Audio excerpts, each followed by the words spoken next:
Hi, everyone. Welcome to today's session, El Dictado. My name is Brenda Ramirez, and I will be guiding you through today's session. We're going to go ahead and get started. I hope everyone's doing well. So we're going to start. Uh, an overview of today's session. The goal for today is to understand El Dictado and the procedures for how to implement it. So I don't know if you've heard of El Dictado or are familiar with it. It is a strategy by Literacy Square. And these are some of the guiding questions that I will be talking about and will be answering during today's session. What is El Dictado? How do I implement it in my classroom? What value does El Dictado bring to my teaching and how I can differentiate it for all students? So I will say that currently I'm an HISD. I am the second grade reading teacher at Memorial Elementary. And I will say that El Dictado is a very beneficial strategy for my dual language students. So what is El Dictado? It is the cross-language strategy in Literacy Square for analyzing the similarities and differences between phoneme and grapheme relationships in English and Spanish. The Dictado also consists of weekly dictation based on review of students' writing. The teacher chooses one or more sentences that reflect concepts and skills that students have learned in class. It is important to remember that the content of El Dictado must come from a material known and studied by the children. The students must know and understand all the words in the Dictado for them to be able to focus on making those cross-linguistic connections across languages. I give you a breakdown. If you're in kindergarten, your dictado can start with several words or a single sentence. If you're in first grade, a simple sentence, a complex sentence works. In second grade, two sentences work well. And in third grade, three sentences or a simple paragraph. I will say that El Dictado has helped my dual language students make those cross-linguistic connections. So what it is, a lot of teachers usually have a spelling test on Fridays. Well, instead of having a spelling test, something that you could do that will benefit the children in your classroom would be to have a weekly dictado. You use the grammar skills that you're practicing that week and you make it into a paragraph or a sentence form. That way the children are learning what a sentence looks like, what are the parts of a sentence, and are also learning spelling. So how do I implement the dictado in my classroom? Well, this is something that is done systematically. I have two links here attached. The first link on top is the English launching lessons for El Dictado, and it walks you through step by step from day 1 to day 4.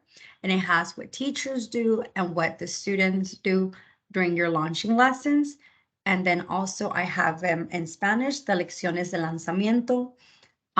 If you're familiar with Dr. Lara from the Toma la Palabra, these lessons are also included in her book, but I'm going to summarize them for you. So for day 1, your objective, if you're introducing the dictado for the very first time, you will gather the children to the carpet and you're going to launch your dictado. The first 2 lessons are very important. The first lesson would be the posture. So you have to teach students how to sit correctly when engaging in the dictado. And also the second lesson you would teach them during the first day is how to organize their paper or their notebook for the dictado. And this is something that is done as a whole group.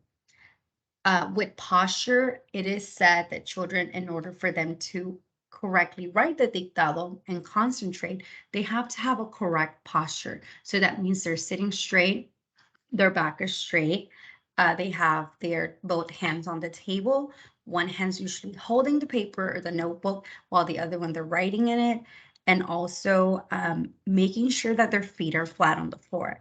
That way children can concentrate when they're doing their dictado. When you're organizing your dictado paper, what they suggest that you do is you write the date on the right side and then you mark X's. So you write an X and you skip a line and you write an X and skip a line. And it depends on how long your dictado is. What I like to do for my students is I tell my students, I'm going to dictate a sentence or 2 sentences. Let's go ahead and mark our papers for a dictado. So we'll mark those X's, skip a line, X, skip a line. And then I'll tell my children, you're going to write the dictado on the lines that do not have the X. That way, later on, when we go back to our dictado and we need to make corrections, they don't erase their dictado. They just draw a line over the word that they misspelled and they write it correctly where the X's are. That is very beneficial for the children.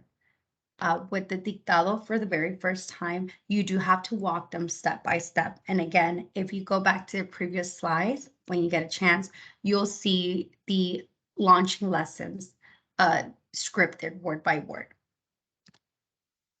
For day 2, so you've done the dictado day 1, you've talked about it, you practice what good posture is, you practice making your dictado paper. For day 2, you're going to continue to practice what good posture looks like when you're engaging in the dictado. You're going to practice how to organize your dictado paper, and then you're going to lead them. You're going to direct the children and to instruct the children into making the dictado, the very first dictado. So this is the dictado procedures, as is very teacher guided, and this is something done in whole group. So once they're sitting on the carpet and you're going to tell the children, boys and girls, today we're going to practice our first dictado. So I'm going to go ahead and call you by rows, and you're going to go back and sit at your table. So then you'll dismiss them to their tables and you'll tell them, boys and girls, let's go ahead and get our notebook ready for our dictado. Number 1, make sure you write the date on the top in the right corner and have the children write the date. Number 2, go ahead and mark the lines on your paper. Write an X, skip a line, write an X. And you'll tell them how many X's. Go ahead and mark 5 X's. X, skip a line, X, skip a line. And then you're going to tell them, you're going to listen, repeat, and write. And this is very important. So let's say, for example, in 2nd grade right now, we are in our nonfiction unit and we're learning about different animals. And one of the books that I am reading to the kids are about sharks. And for example, in 2nd grade, I can say, sharks live in water. Some are big and some are small. And again, your dictado must come from a read aloud or something that the students had previously engaged in. So we read this book before going to our Thanksgiving break. Now we're back in the classroom and we're going to get ready to practice our dictado. It can be something that could serve as a mentor text, or maybe something that would definitely help the children make those connections, learn about grammar, good grammar skills, and other things like that. So then you read the whole dictado to the children. You say, boys and girls, you're going to listen to the dictado. As I'm speaking, you're going to look at me, and you're going to read the sentence or 2 sentences to them. Once you read it, then you're going to say, okay, let's get ready for a dictado. And then you're going to dictate. You're going to break the sentence down. If they're little in kinder, you might break it down word by word. If they're in 1st or 2nd grade, you might break it down by sentence. So then you start breaking it down. What I have my students do, and this is something that I've been doing for about 3 years already. For my students, what I have them do is, if we're doing our dictado in the 2nd language, I read the sentence, I have my students repeat the sentence, and then I have my students use their fingers to count how many words in a sentence. So you're bringing all those components in. So if, for example, if my dictado is sharks live underwater, then I'll say, okay, boys and girls, let's get ready for a dictado. Listen to my dictado. Sharks live underwater. Sharks are big and small. So then I'll say, let's go ahead and get ready for the first sentence. Sharks live underwater. Repeat, and then they'll repeat it. Sharks live underwater. Okay, boys and girls, can we count how many words? Let's repeat it again. Sharks live underwater. Sharks live underwater. 4, good. Make sure that sharks starts with the capital letter and make sure that there's the period after water, and then they'll write it. And you'll walk around as the students are writing their dictados. You'll give them about maybe 10, 20 seconds. You will tell the children, it's best to tell the kids, don't worry if you can't spell the words, or just try your best. I have noticed that most of my students through the years, the first few dictados can be a bit challenging, but once they get it down, they should be okay. Again, and then once you're given about 10, 15, 20 seconds, then you'll say, okay, boys and girls, pencils down. And I have my kiddos just raise both their hands up. Sometimes I like to do that because some of them will want to continue writing during, the dictado. And the purpose of the dictado is for the children to be able to write it, listen, repeat, and then stop writing. And then you'll go on to the next sentence. And then once the dictado is done, you tell the children, okay, boys and girls, we're done with our dictado. Let's come to our gathering area, to the carpet, the rug, wherever y'all go to, or if they can stay seated. And then what I would do is have the children bring their dictado with them. If you're going to the carpet or rug, have them bring their dictado with them, and have them bring not their pencil, but a colored pencil, either a pen or a colored pencil.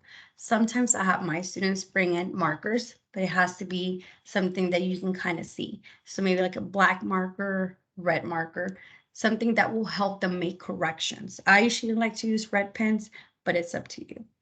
So once we're in our gathering area, the children come and I ask the children, can somebody please read their dictado to me? And then they'll have their dictados and they'll read it to me, and I'll write the dictado in front of the students, maybe using my Elmo or projector, and I'll write my dictado and I'll write it how they would do it.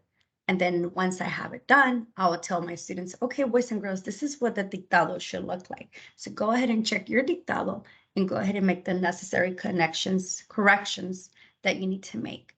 And then I'll tell my students, when you're correcting your dictado, you do not erase anything.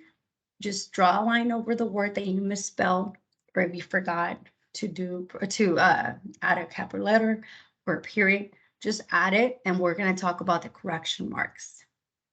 So then they'll fix their dictado, and then you pick a thing or two. I like to start my dictados with focusing on, as a second grade teacher in reading, I like to start my dictados with focusing on capital letters and punctuation. That is the basic of any second grade grammar lesson. So that would be my first content or objective for the dictado. And then we'll talk about it. We'll make connections. In English, we start with a capital letter. How about Spanish? Oh yeah, we start with a capital letter. And if it's a question in the dictado, then we'll talk about how in Spanish, we also have to add the question mark at the beginning. We have to put the accent in the first word, right? So we're gonna have those conversations, talk about grammar, talk about what it should look like, how is it different, how is it similar in both English and Spanish. And this is all done on day 2. Again, all these lessons, step by step, they're in the previous slides, and that link, they're hyperlinked to the lesson template. And again, I have it both in English and Spanish. In Spanish, same thing, same process, procedimiento del dictado. You tell the children the same thing, escribe la fecha, marca el renglón, escribe el título, y escucha, repite y escribe. Y revisan el dictado juntos. If you have not done so, Toma la Palabra by Dr. Lara is a very great book. There is a section on El Dictado. I truly recommend that book if you have not read it. Okay, so now we're going to day 3. So, something very important to mention is that one dictado is worked on for the whole week. So you don't have to change dictados every day. You just keep that one dictado for the entire week. And I love that. When you're introducing the dictado, it is very good to keep that one dictado and let it be teacher-led. But once the students have, work with the dictado, have a little bit more confidence, you can switch it up. And I'll show you in the next slides. So for day 3, the objectives for day 3 are talking about what are our editing marks? How do we edit our dictado? And again, you're still reviewing, what's a good posture, boys and girls. We're going to start dictado today, early in the morning, or your routine that you have. Have them organize their dictado paper. They're sitting independently. It's very teacher-led. And then today's objective, to give them the dictado, have them write it, have them count each word in the dictado. When they're done, come and meet on the carpet. But now your focus is going to be on showing them, okay, boys and girls, let's talk about our editing marks. Let's talk about how do we edit our dictado. We practiced, our dictado yesterday and the day before, but now we're going to go and practice how do we edit our dictado and what are the marks that I need to know. So you introduce the marks. These are very basic marks. I believe HISE uses a similar editing mark system.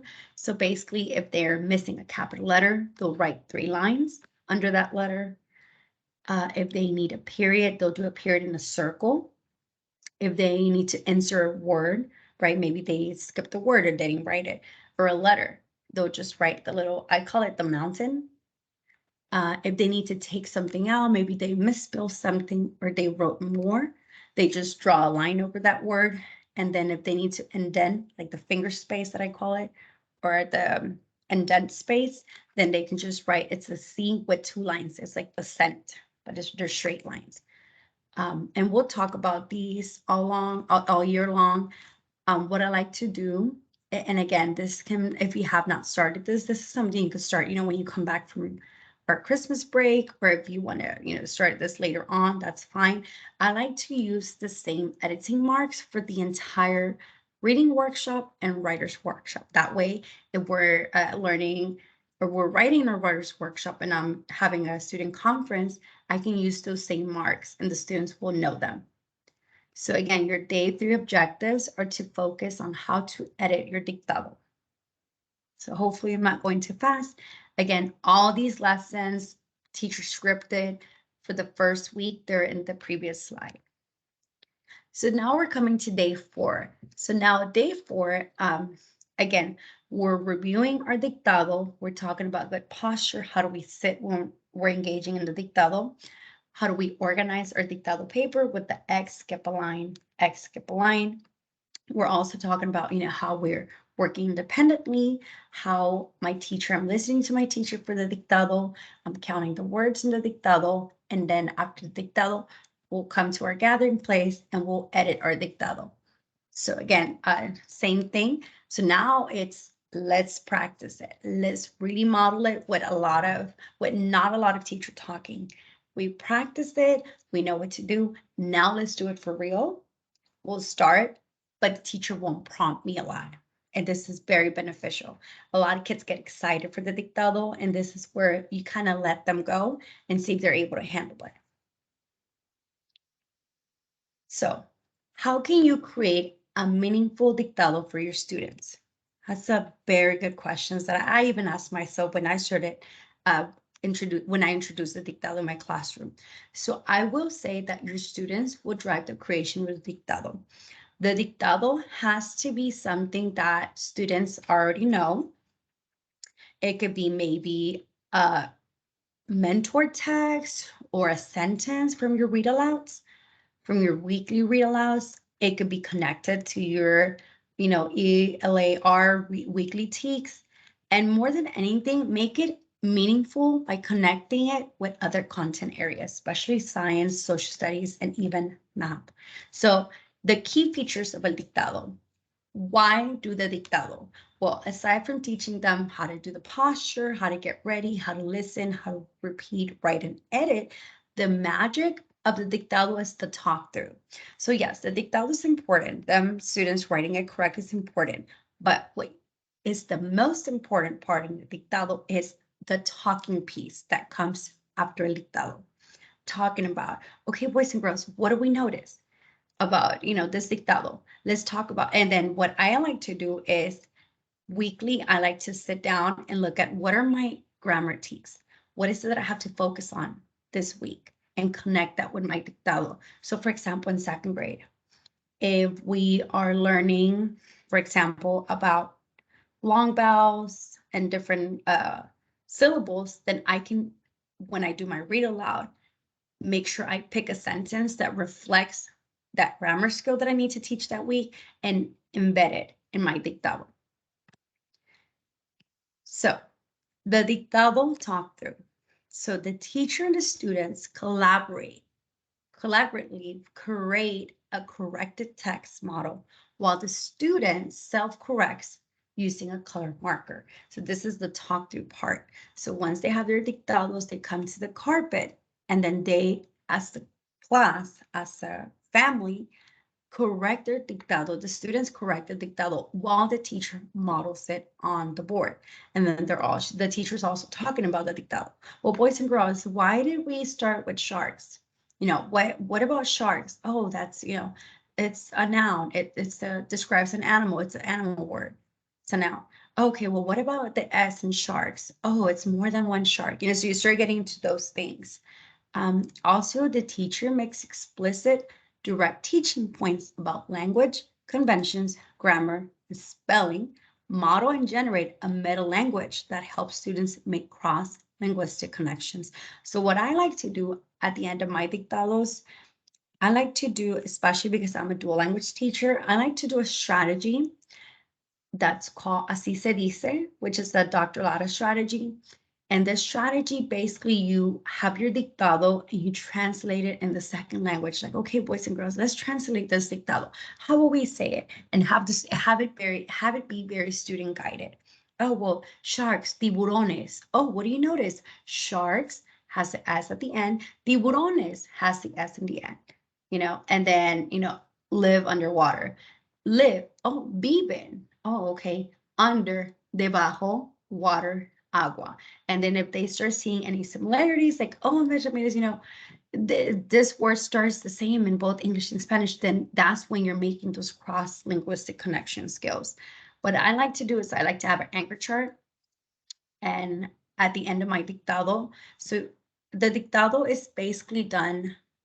You can do it how you can modify it to meet your needs, but I like to have my dictados Monday through Thursday is the practice dictado. I call it the practice dictado, which it really doesn't count. It's more like practice. We're talking about the dictado.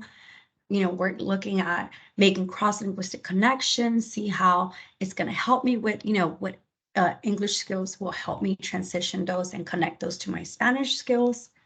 And then on Fridays, I like to do the final dictado, which is the dictado that I do actually collect and for a grade. But on Fridays, I also like to write my dictado on an anchor chart paper and then just make those connections. Give students markers. If they're, English, it's the blue marker for dual language. If they're in Spanish, give them that red marker and go ahead and circle the letters that you see that are the same. Go ahead and underline the same, maybe the root or the prefix or the base word that you see. So make those connections and talk about it. Talk about it with students. Why is it that word? How could we make it different? And that's really helpful. If you want more information on the Dictado talk through, there's this website. The Teaching for Biliteracy is a very good website that has a lot of information on El Dictado. And El Dictado is actually a strategy from Katia Escamilla, which is she's really awesome. And Literacy Squared is also a very, very good.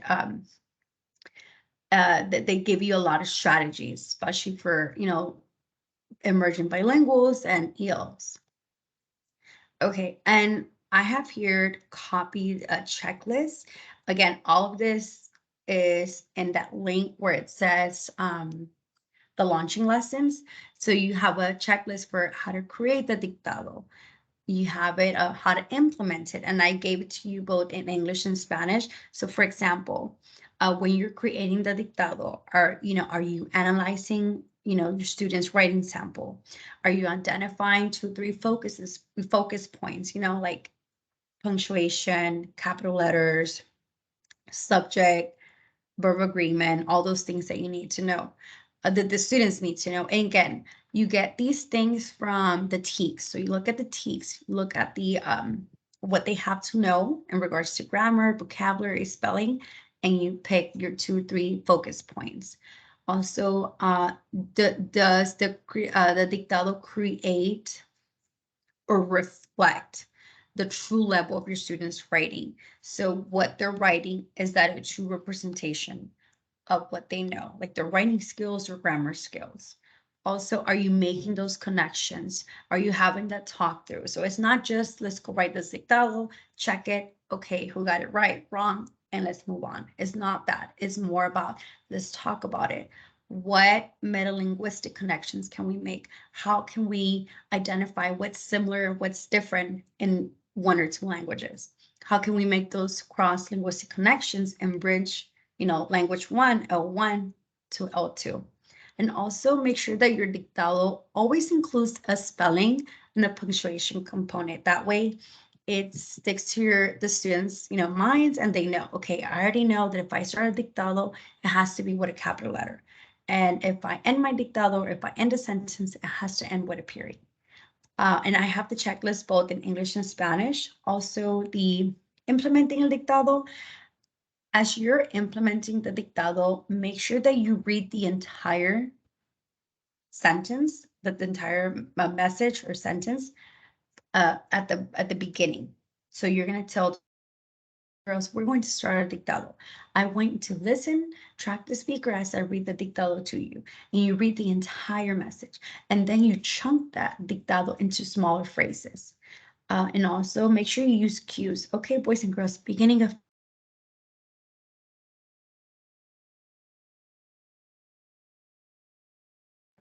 phrases.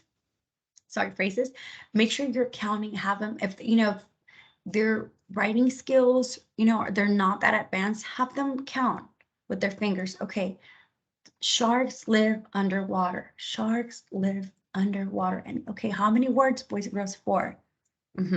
Also, make sure that you reconstruct, students, the same dictado every time when you're talking about it during the talk through.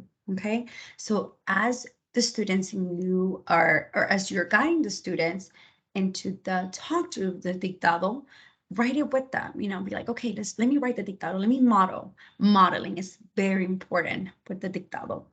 Also, make sure you provide them with the editing marks. Have that anchor chart, visible in your classroom. Hang it somewhere where the students can refer to it for many times. Also, make sure the students get comfortable using the editing marks, especially for the dictado. Again, these marks are going to be a lifesaver. You're going to use them in writing and reading, in the reader's workshop, writer's workshop, and other writing projects that they might have.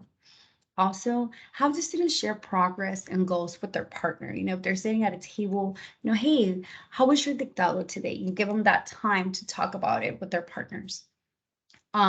So originally, the dictado, this is an example of a dictado, but originally the dictado is you have to implement it to best serve the needs of your students. I know that, for example, in my classroom, we're doing dictados in our second language. So it might be more teacher-led than student-led, but it's up to you. So ideally, it would be, the dictado would be 3 times a week. Sorry, 3 times a week. And the first dictado is teacher-led, right? You dictate or tell the students the sentence the first day. The second day, you would have students and partners, like student A and student B. Okay, student A, you dictate the dictado to the students, and so forth. And then on day 3, you'll probably have the other student dictate to partner A. So partner A to B for Tuesday, and then for Wednesday, partner B to A. So it just depends on what works best for you. Again, anything that you learn from any session, I feel like, you take it in and you modify to meet your needs for your students. So this is an example of a weekly plan for El Dictado. Again, this is by Teaching for Biliteracy. Here we have, for example, Monday, the teacher presents the dictado by reading it aloud several times. After the first reading, the students write as the teacher dictates. Then the teacher either writes or projects a copy of El Dictado so that the students may correct their own attempts. So, and they give you an example. So for example, yesterday, Claire's mom came to school to read too many tortillas. That would be the dictado. So you would say, okay, boys and girls, listen to the dictado. I'll track the speaker. I want to see everyone looking at me. Yesterday, Claire's mom came to school to read too many tortillas. Okay, boys and girls, now it's our turn. Everyone, Get your pencils ready. Yesterday, repeat after me. Yesterday, and then repeat. Yesterday. How many words? 1. Okay, right. And they'll circulate around the room, walk around the room, just making sure, they know that I have that close proximity, knowing that I'm there, circulating the room. Okay, boys and girls, pencils down. And they'll put their pencil down. Clara's mom. Everyone repeat after me. Clara's mom. Clara's mom. How many words? Clara's mom. 2 words. Okay, go ahead and write. And again, you're going around the room, checking everyone, making sure, and you'll, as a teacher, will kind of get an idea on how the students are writing. So that way you can already kind of have an idea of where your students are in that process. And then you'll say, okay, boys and girls, pencils down. Came to school to read. Repeat after me. Came to school to read. Came to school to read. How many words, boys and girls? Oh, 5. 5. Perfect. Go ahead and write it down. Came to school to read. And sometimes what I like to do, I like to repeat it because some kids will kind of get frustrated, like, what was it? And they try to ask the partner. So I like to repeat it multiple times. Came to school to read. Came to school to read. And I like to slow it down too if they need to. If I see that they're struggling, I like to slow it down for them, especially if it's their first week doing a dictado. And then you'll say, okay, boys and girls, put your pencils down. We're almost done. Too many tortillas. Boys and girls, Too Many Tortillas is the name of a book. So make sure that you're capitalizing, or that you capitalize the first letter on too, on many, and tortillas. Too many tortillas. Repeat after me. Too many tortillas. Count the words. Too many tortillas. How many words, boys and girls? 3. Okay, write it. And then as they're finishing up their dictado, I'll read the dictado one more time and I'll say, okay, boys and girls, this is one more time. Yesterday, Claire's mom came to school to read Too Many Tortillas. Then you'll give 10, 15, maybe 20 seconds if they need to. And then you'll tell the students, okay, boys and girls, that is our dictado for today. When you are done, please join me on the carpet, or go ahead and get your red marker or your red pen or your pen out, and go ahead and put your pencil up. So you'll have the students put their pencil up and then get their either pen, marker, whatever they're going to use to make the corrections. And then you'll sit with them on the carpet. You'll talk about it. Hey, boys and girls, how was the dictado today? Oh, it was good. They'll start telling you about the dictado. Okay, who can give me the dictado? Who can read the dictado to me? And you always have a student that would want to do it. And then as they're reading it to you, you're also counting the words and you're writing it down and you model it. And then you talk about it. Okay, what do we notice about yesterday? Oh, look at yesterday. Look at the Y. And then they'll say, oh, it has a capital letter. Yeah, it has a capital letter.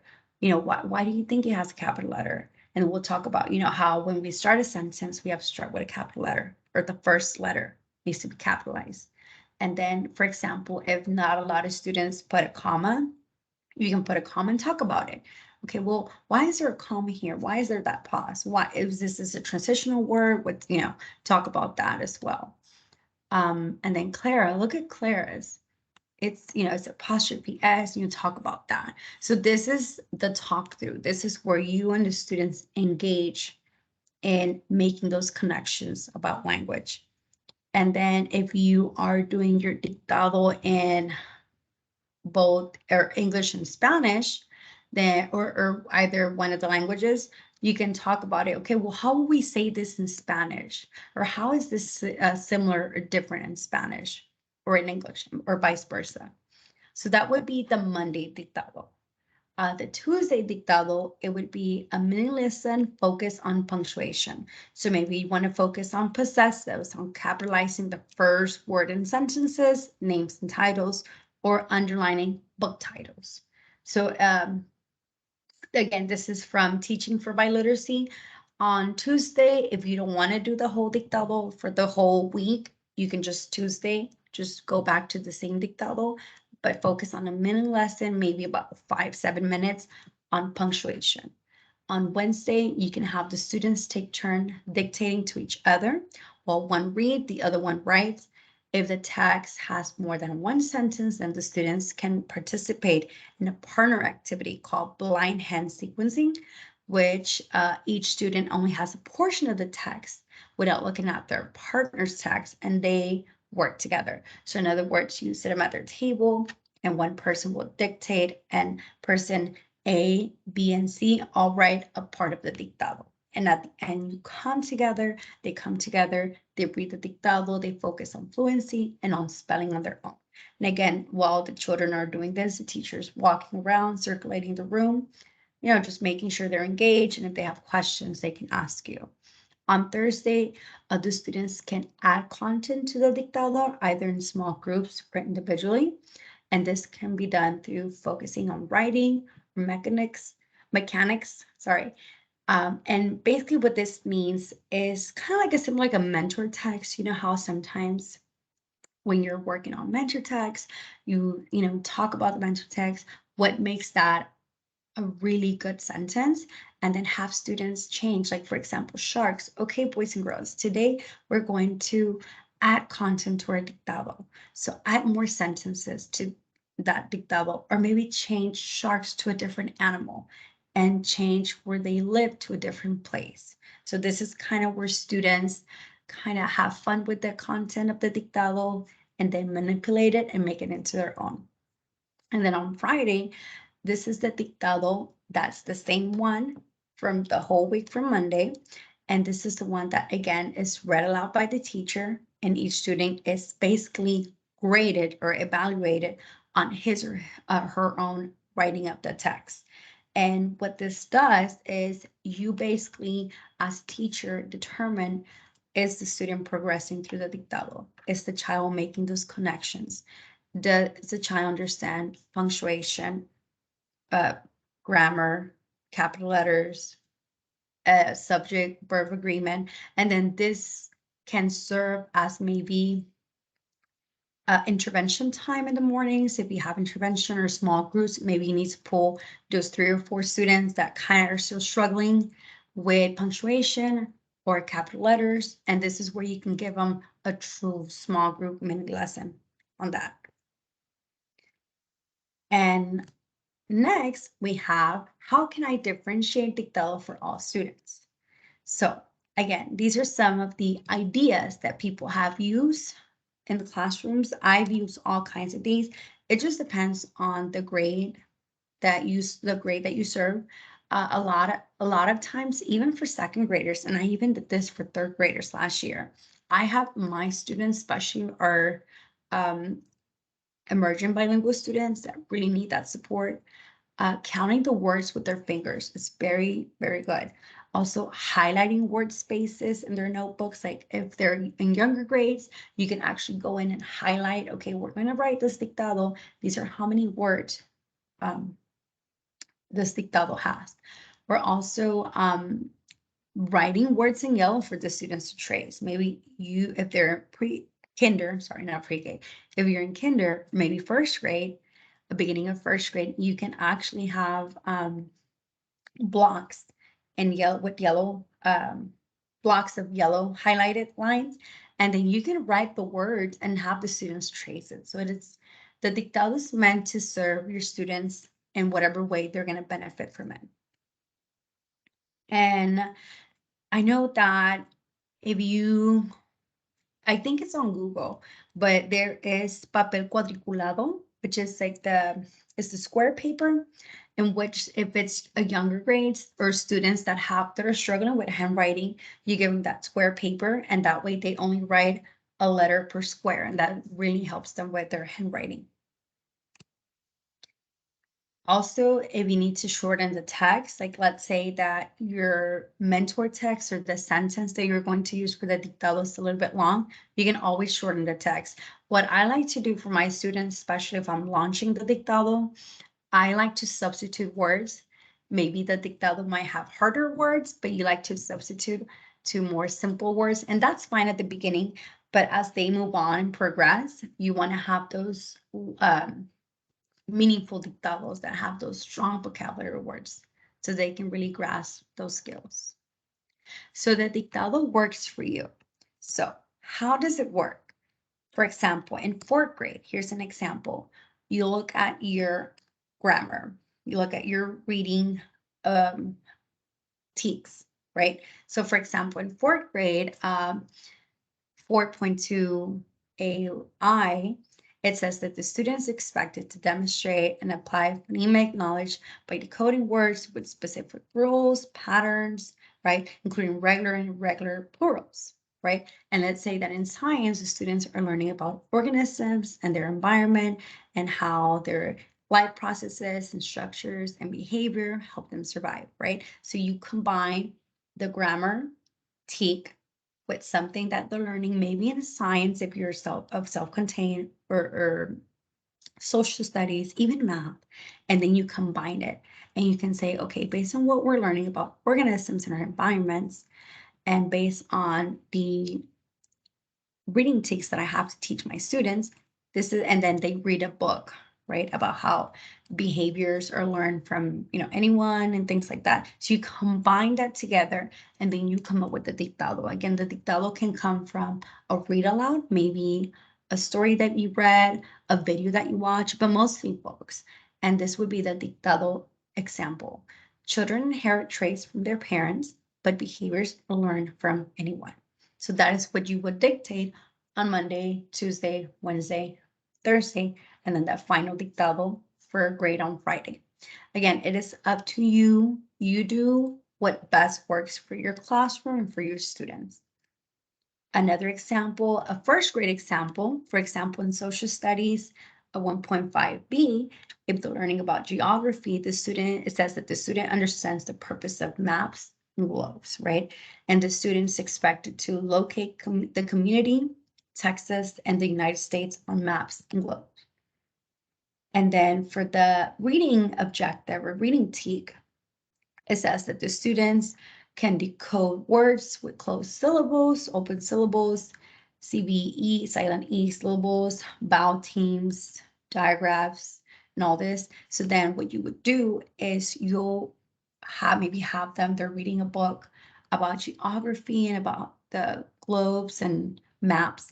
And then in one of the sentences, it says, the globes helps me locate my state.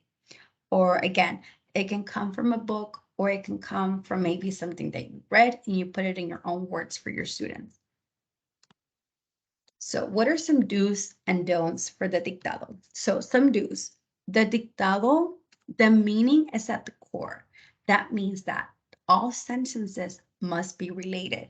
Your students must have heard, talked about it, read whatever they're writing as their dictado. It cannot be you get a book from the shelf and I'm going to dictate the sentence today. It has to be something that the students have knowledge of, or they already know about it, because the sentences are related. Your dictado always includes spelling, punctuation, and capitalization. Very important, even across grade levels, from kinder, 1st, 2nd, and upper grades, always includes spelling, punctuation, and capitalization. And the same dictado is done all week. So it's one dictado, whatever you decide, at least 3 times. And then, of course, if you're having students dictate in pairs, that's fine too. And always have to talk through and write the corrected dictado every time you give it to them. So when you're having those conversations, you as a teacher model the dictado on the board, on the smart board or Elmo, and talk about it. Allow for self-correction. Again, if a student misspell a word, oh, okay, well, don't worry about it. Just cross it and write it correctly in the word, the X's. Or you forgot to capitalize the first letter, no worries. Go ahead and find the editing mark, those 3 lines, and go ahead and add those to your letter that you forgot to capitalize. Also, make sure that the students get in the habit of using the pen, a pen or marker for the correction. So you want to have the pencil for them to write the dictado, but once the dictado is done, you have them put the pencil up and then have them correct their dictado with a pen, preferably a red pen.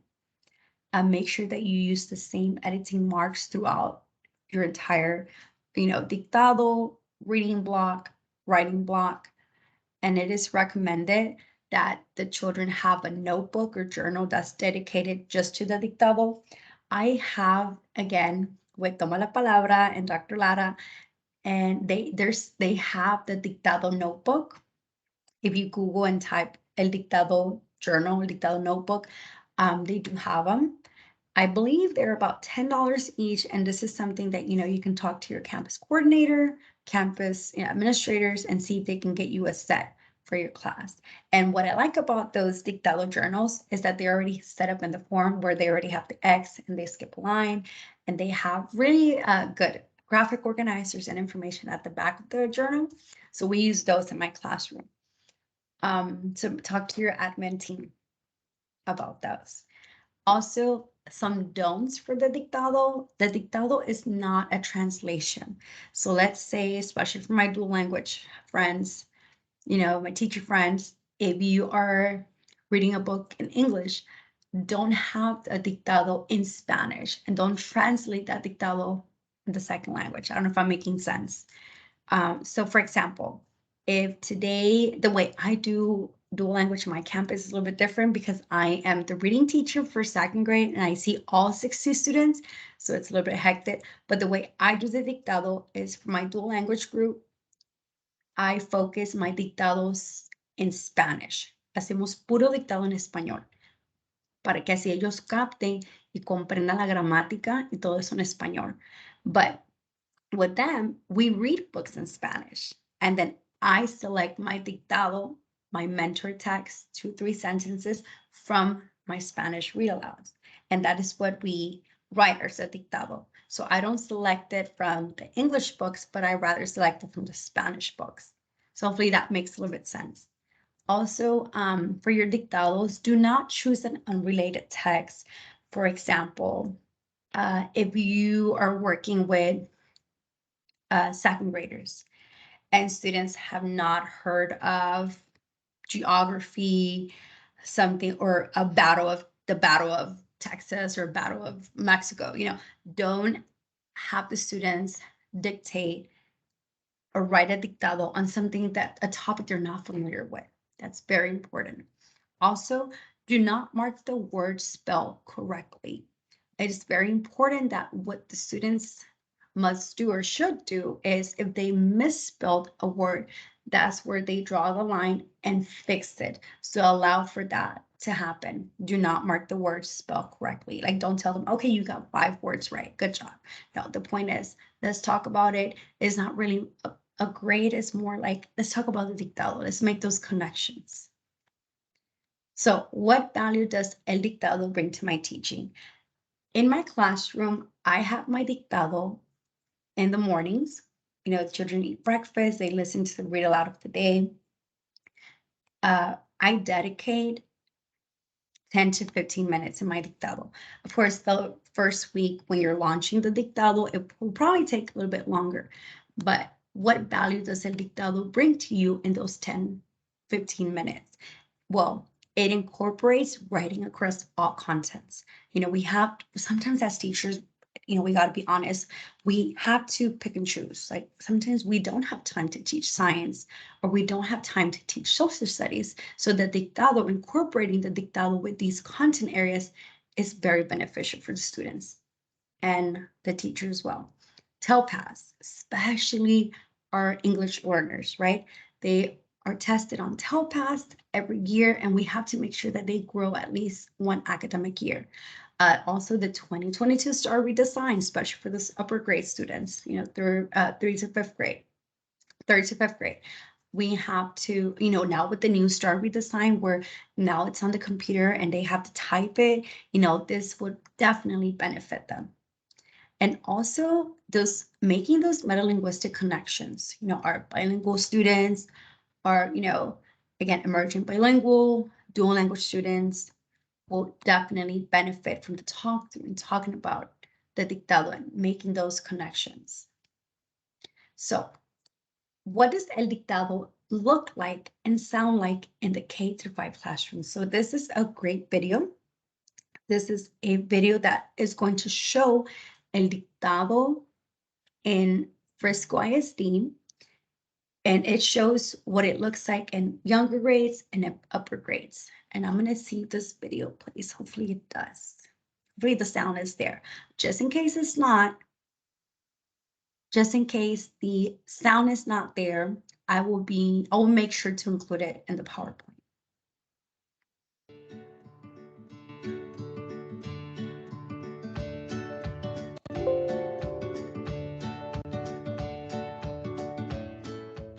Manos deben de estar sobre el escritorio.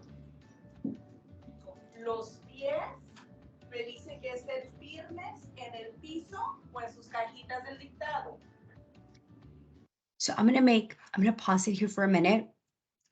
As you can see, the student, his feet's not able to reach the floor. So what the teacher did is she grabbed some book basket bins and just put it so that the child can lay his feet on those book baskets, because that will help him concentrate on the dictado, because sometimes when the children's feet are not flat on the carpet or on the floor, they start moving their feet and then they get distracted. So that's a very good strategy for el dictado. Su espalda debe de ser recta. ¿Listo para el dictado? Sí. Postura correcta. Enséñame, por favor. Okay. Postura.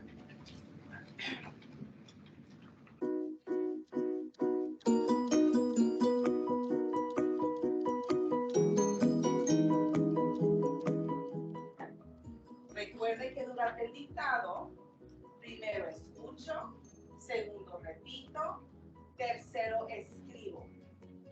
Nuestro enfoque del dictado de hoy es usar letra mayúscula al principio de la oración, usar punto final, y estamos repasando la consonante B y la consonante D.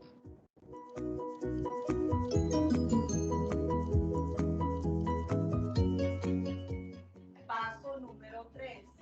Escribo el título. Vean mi boca. El título es Benito. Benito.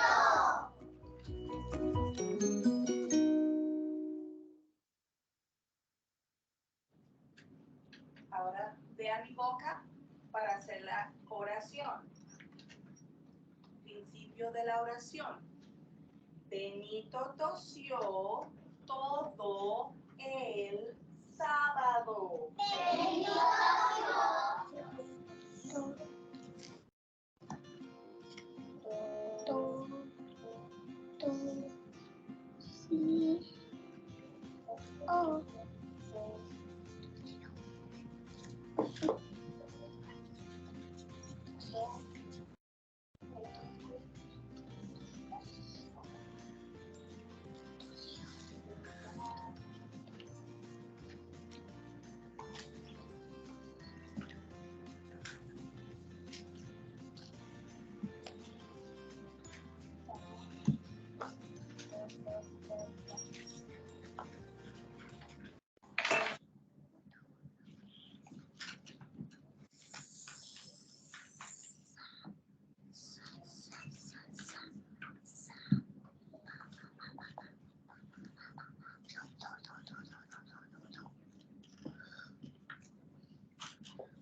Vamos a empezar, por favor, escríbanme la fecha. Ok, amigos, voy a empezar con el título del dictado.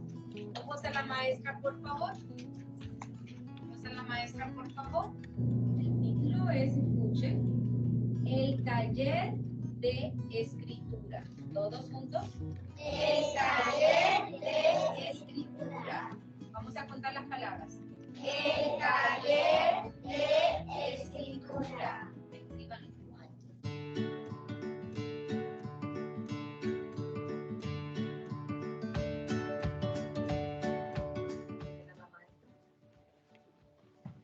Principio de oración. Principio de párrafo. Mi familia. So principio de oración, if we're doing this in English, it would be, beginning of sentence. Like you let the students know that you're going to start the dictado. Y yo. Mi familia y yo. principio de párrafo, principio de oración. La rama ejecutiva.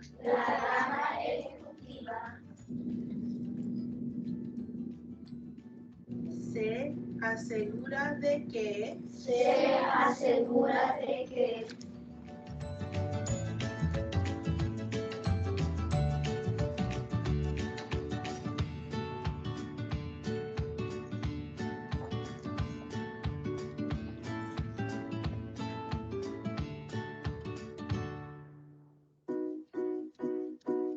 So this would be the talk through. This is what the talk through looks like. 5, porque es Benito tosió todo el sábado. Con to, si, o. Y a ver si se acordaron que hay un acento. Benito tosió, dejar un espacio.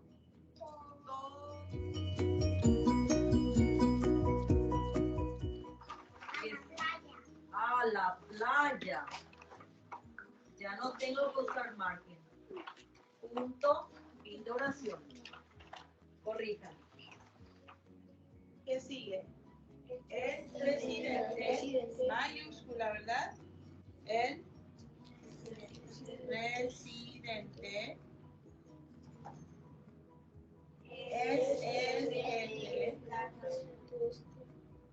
jefe. Y aquí he visto con G, no con J. Es con J. Es el jefe. ¿Y qué estamos estudiando en estudios sociales? La rama del gobierno, ¿verdad? De esta rama, punto final.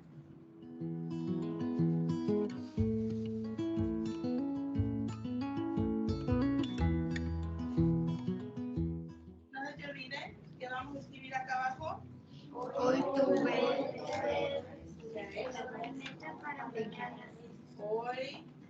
tuve. Aquí escribes el número, la cantidad de errores. Hoy tuve.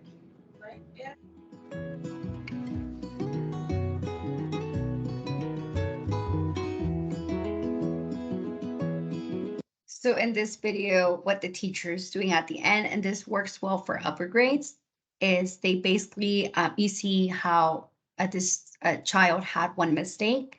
So he drew a line across of the word that he misspelled and wrote it correctly with the pen. And then he wrote, today I had blank mistakes. And my goal for tomorrow is, and then they'll have their goal. So this is very beneficial for students to write at the end of the dictados.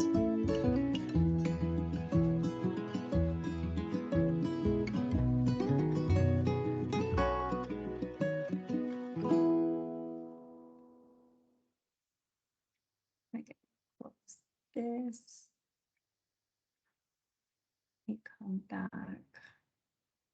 Okay, so again, the video is hyperlinked in the presentation and will be available to you as well as other resources.